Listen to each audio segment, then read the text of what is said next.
Nouveau rebondissement dans l'affaire Martinez-Zogo. Alors que la presse camerounaise continue de commenter le sort du juge Sikati qui a été dessaisi de l'affaire, la rédaction de Cameroun Web apprend que le maire de Bibet, Martin Savom, a été placé sous mandat de dépôt ce mardi 19 décembre 2023 aux environs de 17h à la prison principale de Yaoundé où se trouvent Amougou Belinga et Eko par le commissaire du gouvernement Serlin Belinga. Son arrestation fait suite à l'assassinat du journaliste Martinez-Zogo. Il a été escorté par les éléments de la police, apprend-on. Selon le journaliste et lanceur d'alerte Paul Chouta, Martin Savom est en ce moment dans le même local que Siziku Ayuktab au quartier 3, quartier VIP, où Maurice Kanto était détenu en 2019 et où Martinez-Zogo avait écroué en 2020. Il est poursuivi pour complicité de torture et autres. Le maire de Bibet est présenté comme un proche du secrétaire général de la présidence de la République Ferdinand Ngo et de ministre de la Défense Betty Assomo. Selon des sources proches du dossier, l'élu local est suspecté de faire partie du prétendu second commando qui aurait mis un terme à la vie du journaliste Martinez-Zogo après la séance de torture administrée par l'équipe du lieutenant-colonel Justine Danwé. En effet, selon les déclarations de Dan lors de son audition devant la commission mixte de gendarmerie et de police, Martinez-Zogo serait toujours en vie lorsque son équipe l'a abandonné. Cette version ne concorde pas avec les résultats de l'autopsie qui révèlent que le journaliste est décédé des suites des sévices subis. Pour rappel, les tortionnaires ont bousillé le sexe du journaliste.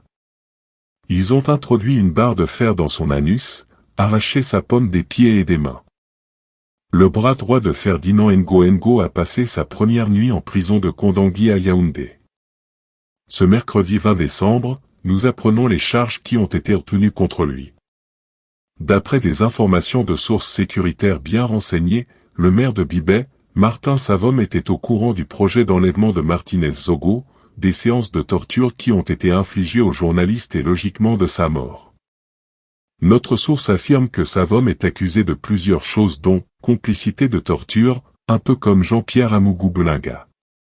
Une autre source affirme que Martin Savom est en ce moment dans le même local que Siziku Ayuktab au quartier 3, quartier VIP, où Maurice Kanto était détenu en 2019 et où Martinez-Zogo avait écroué en 2020.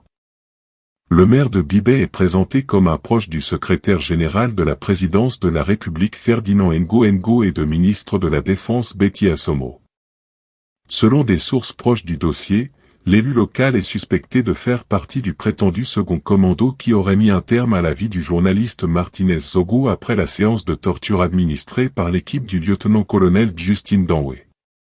En effet, selon les déclarations de Dan lors de son audition devant la commission mixte de gendarmerie et de police, Martinez-Zogo serait toujours en vie lorsque son équipe l'a abandonné. Cette version ne concorde pas avec les résultats de l'autopsie qui révèlent que le journaliste est décédé des suites des sévices subis. Pour rappel, les tortionnaires ont bousillé le sexe du journaliste. Ils ont introduit une barre de fer dans son anus, arraché sa paume des pieds et des mains. La rédaction de Cameroun Web apprend également que Eko est remplacé à la Dagre par Gomou Jean-Pierre. Son adjoint est Eloundou Mesmim. Tous sont proches de Ferdinand Ngo.